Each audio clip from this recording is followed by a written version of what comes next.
खुलुमबाय आं सिबि रानि ब्रह्म गोजोन फुंबिलिनि बयनिसिमबो गाहाम हामलायनायखौ जासिहरनाय थाबाय नोंथांमोननि थाखाय आं माखासे खौरां लानानै फैबावबाय अन्नानै भिडिअखौ जोबजासिम नायलांदो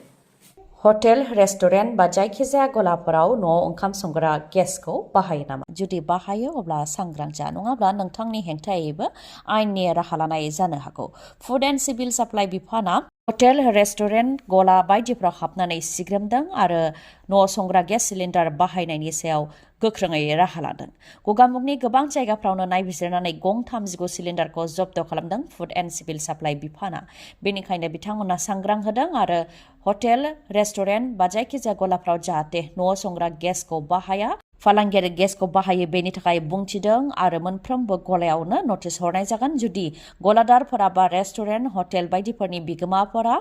फालांगियारि गेस सिलिन्डार बाहायनायनि फोरमान बिलाइखौ होनो हायाब्ला बेनि सायाव आयेननि राहा लानाय जागोन होननानैबो गोख्रोङै सांग्रांथि होदों फुड एन्ड सिभिल साप्लाइ बिफाननिफ्राय रेशन कार्ड गोनांफोरनि थाखाय मोनसे गोजोनथाव रादाब रेशन कार्डनि गेजेरजों दानिया बेसेन नाङै माइरं मोननायनि अनगायैबो दालि सेनि संख्रि बायदिखौबो होफानाय जासिगोन होननानै फोरमायथिदों आसामनि गिबि मन्थ्रि डक्टर हेमन्त बिश्व शर्मा बिथाङा बे 2025 मायथाइनिफ्रायनो रेशन कार्डनि गेजेरजों माइरंनि अनगायैबो दालि सेनि संख्रि बायदिखौ होनाय जागोन बाजाराव जेसेबां बेसेनाव मोननाय जायो बेनि खम बेसेनावनो होनाय जागोन जाहाथे दुखुथिया सुबुंफोर आरो गेजेर थाखोनि सुबुंफोरा बेखौ बायनो हायो होननानैबो फोरमायथियो बिथाङा बेनि अनगायैबो सेल्फ हेल्प ग्रुपनि आइजोफोरनोबो दान मोनसे बा दान मोननैनि गेजेरावनो 10,000 रांखौ होगोन आरो बिथांमोनहा बे 10,000 रांजों मोजां खामानि मावनानै दिन्थियोब्ला बेनि उनाव 25,000 रां होगोन आरो बेबायदियैनो 50,000 रांसिम मोननो हागोन होननानैबो फोरमायथियो बेनि थाखाय सार्भे खालामनाया जागासिनो दं जायफोर आइजोफोरनि नामा सायख'जागोन बिथांमोनहानो बे अनसुंथाइखौ मोननो हागोन होननानै फोरमायथियो बिथाङा जाब्रबथाया बबे समाव जायो बेखौ जों बुंस्लाबनो हाया रांखावरि गैयिनि थाखाय जाब्रबथाय जानाय गोबां सुबुंफ्रानो फाहामथायबो लानो हाया आरो बेबायदियैनो अबथिरायै जिउ खोमानो गोनां जायो नाथाय लामा सामायाव जाब्रबथाय जायोब्ला नोंथांमोनहा जिंगासिनांगौ गैया केसलेस ट्रिटमेन्ट अदेबानि बेसेन नाङै फाहामथाय होनो थाखाय मिरु सरकारा फोसावदों केसलेस ट्रिटमेन्ट बिथांखिनि गेजेरजों जायखिजाया लामा जेरै माहारियारि लामा जिल्लानि लामा गामिनि लामा कर्परेसन लामा बायदिफ्राव जाब्रबथाय जायोब्ला 7 सानसिम मिरु सरकारा बेसेन नाङै फाहामथाय होगोन आरो 1,50,000 रांसिम सरकारा होगोन होननानै फोसावदों गासै भारतआवनो बे खाबुखौ मोननो हागोन पाइलट प्रजेक्ट हिसाबै आसाम चन्डीगढ़ उत्तराखन्ड पान्जाब हारियाना पुडुचेरी बेफोर रायजोफोराव जागायनाय जाखाबाय आरो बेनिफ्राय गोबां सोलोंनो मोन्दों होननानैबो फोरमायथिबावो आरो दा गासै रायजोआवनो रायजो सरकारनि मददजों बे बिथांखिनि गेजेरजों मदद होनाय जागोन होननानै फोरमायथिदों मिरुनि मन्थ्रि नितिन गडकारिया बिथाङा फोरमायथिबावदों दि रिपर्टनि बायदिब्ला बे बिथांखिनि गेजेरजों सिगांनो मदद होनायमोनब्ला 50,000 सुबुंनि जिउखौ रैखा होनो हागौमोन केसलेस ट्रिटमेन्ट बे बिथांखिखौ नेशनेल हेल्थ एजेन्सि आरो स्टेट एजेन्सिया इमप्लिमेन्ट खालामदों जाब्रबथाय जानायखौ रैखा खालामग्रा सुबुंफोरनोबो बान्था महरै 5,000 रां होनाय जायोमोन बेखौ बांहोनो थाखायबो सावरायनाय जागासिनो दं होननानै फोरमायथिदों मिरुनि मन्थ्रि नितिन गडकारि बिथाङा मन्दिराव सिबिनो टिकेट लायनायाव रोजा रोजा सुबुंफ्रा होंगो दोंगो जाफैनायाव 7 सुबुङा जिउ खोमानो गोनां जादों अन्ध्र प्रदेशनि तिरुपति मन्दिराव वैकुण्ठ द्वारा दर्शननि थाखाय टिकेट लायनो रोजा रोजा सुबुंफ्रा होंगो दोंगो जादोंमोन फ्राय 4,000नि गोबां सिबियारिफ्रा होंगो दोंगो जाफैदोंमोन बेयावनो नाख्रां नासि गाला गुला खालामनाय बेफोराव गासै 7 सुबुङा जिउ खोमानो गोनां जादों आरो माखासेफ्रा जोखोम जानो गोनां जादों तिरुपति मन्दिराव 10 साननि थाखाय वैकुण्ठ द्वारा दर्शन खालामनाय जादोंमोन बेयावनो सिबिनो थाखाय सिबियारिफ्रा गोबां होंगो दोंगो जाफैदोंमोन जिउ खोमानांनाय नखरनो 25 लाख रां होनो थाखाय फोसावबाय अन्ध्र प्रदेशनि गिबि मन्थ्रि चन्द्रबाबु नायडु बिथाङा लोगोसेनो नखरनि सोद्रोमानो कन्ट्रेक्चुएल साख्रि होनो थाखायबो फोसावदों आरो जायफोर बिथांमोनहा जोखोम जादों बिथांमोननो बेसेन नाङै फाहामथाय होनो थाखायबो फोसावदों चन्द्रबाबु नायडु बिथाङा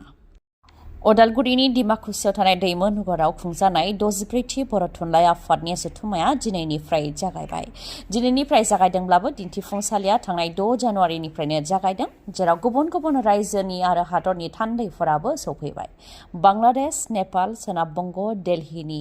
थान्दैफोरखौ हांख्रायहरनाय जादोंमोन जेराव नेपालनि 34 थान्दैफोरा सौफैखाबाय आरो बिथांमोनहा सौफैनानै गिबियाव क'क्राझाराव बारग' एमपि सानसुमा खुंगुर बैसुमुतियारिखौ लोगो हमदों आरो दिनै बिथांमोनहा अदालगुरि फारसे रावनो हागोन गुबुन गुबुन दैदेनगिरि MLA सरन बर' दुर्गा दास बर' दावबायसा बर' आरो गुबुन गुबुन दैदेनगिरिफोरखौबो राजखान्थिनि जेबो फारागथि खालामलायालासे बेखेवनाय हाबाफारियाव बाहागो लानायखौ नुनो मोननाय जादों। बेबायदिनो बायदिसिना रंगिना संगिना साजायनायजों बुंफबनाय उदालगुरिनि डिमाकुसिनि दैमानुगुराव खुंजानाय 64थि बर' थुनलाइ आफादनि जथुम्माया सुबुंफोरा होंगो दोंगो थांनानै बायलाय फानलाय खालामनानै गोजोननाय लानायखौ फोरमायथिनायखौबो नुनो मोननाय जादों। आसाम अरुणाचल प्रदेशनि चांलां जिल्लानि लंका बस्तियाव आसाम राइफल आरो NSCN KY उदखारि हान्जानि गेजेराव गोख्रोङै गुलि गावलायनाय जाथाय जादों। थांनाय साननैसो सिगां अरुणाचल प्रदेश आरो म्यानमारनि सिमायाव थानाय लंगी बस्तिनि दंफां मिलनिफ्राय NSCN उदखारि हान्जाया फैनानै सानै सुबुंखौ लांखारदोंमोन आरो JCB सावनानै होलांनाय जाथाय जादोंमोन। बेखौ लानानैनो आसाम राइफल आरो NSCN KY उदखारि हान्जानि गेजेराव आसाम अरुणाचल प्रदेशनि चांलां जिल्लानि लंका बस्तियाव गोख्रोङै गुलि गावलायनाय जाथाय जादों। बुहुमनि पावारफुलसिन पासपर्टनि मादाव भारतआ 85थि फारियाव जायगा आवग्रिनो हादों। सिगाङाव 80 फारियाव जायगा आवग्रिनो हादोंमोन, नाथाय दा गोग्लैनानै 85थि फारियावसो जायगा आवग्रिनो हादों। दा भारतनि पासपर्टजों भिजा गैयालासे मोन 57 हादराव दावबायहैनो हागोन। इन्टारनेशनेल एयार ट्रेन्सपर्ट एसोसिएशननि डाटानि सायाव बिथा खालामनानै हेनले पासपर्ट इन्डेक्स 2025 खौ दिहुननाय जादों। बे मथे भारतआ 85थि फारियाव जायगा मोननो हादों आरो सिंगापुरा सिगांनि बायदियैनो गिबि सारियाव जायगा आवग्रिनो हादों। भिजा गैयालासे सिंगापुर हादरनि पासपर्टजोंनो बुहुमनि 195 हादराव दावबायहैनो हागोन। आरो बेबायदिनो जायफोर हादरनि पासपर्टआ गोहोगोरासिन बिथांमोननिया भिजा गैयालासेनो बांसिन हादराव दावबायहैनो हागोन। रिपर्टनि बायदिब्ला सिंगापुरा सेथि फारियाव जायगा आवग्रिनो हादों, गासै 195 हादराव दावबायहैनो हागोन। नैथियाव दङ जापान, 193 हादराव दावबायहैनो हागोन। थामथियाव दङ Finland, France, Germany, Italy, South Korea, Spain. बेफोर हादरनिया 192 हादरफोराव दावबायहैनो हागोन। थिग बेबायदिनो जोबथा सारियाव दङ आफगानिस्तान, गासै 26 हादरावल' दावबायहैनो हागोन। बेनि उनाव दङ सिरिया, बे 27 हादराव दावबायहैनो हागोन। इराकआ 33 हादराव दावबायहैनो हागोन। पाकिस्ताना 103 फारियाव जायगा आवग्रिनो हादों, 33 हादराव दावबायहैनो हागोन। आरो नेपाला 101 सारियाव जायगा आवग्रिनो हादों, 39 हादराव दावबायहैनो हागोन। थिग बेबायदिनो भारत हादराबो गासै 57 हादराव दावबायहैनो हागोन। बेफोरनि मादाव Maldives, Bhutan, Indonesia, Iran, जामाइका, Malaysia, Myanmar, कातार, Nepal, Somalia बेफोर हादराव भिजा गैयालासे दावबायहैनो हागोन। दिनैनि भिडिअ'आ एसेनोसै। गाबोन आरो गोदान भिडिअ'जों लोगो मोनफिनबावगोन। नोंथाङा दासिमबो आंनि चेनेलखौ साबस्क्राइब खालामाखैबा अन्नानै साबस्क्राइब खालामदो, लोगोसे लाइक, कमेन्ट आरो शेयार खालामनो दाबाव। गोजोन्थों।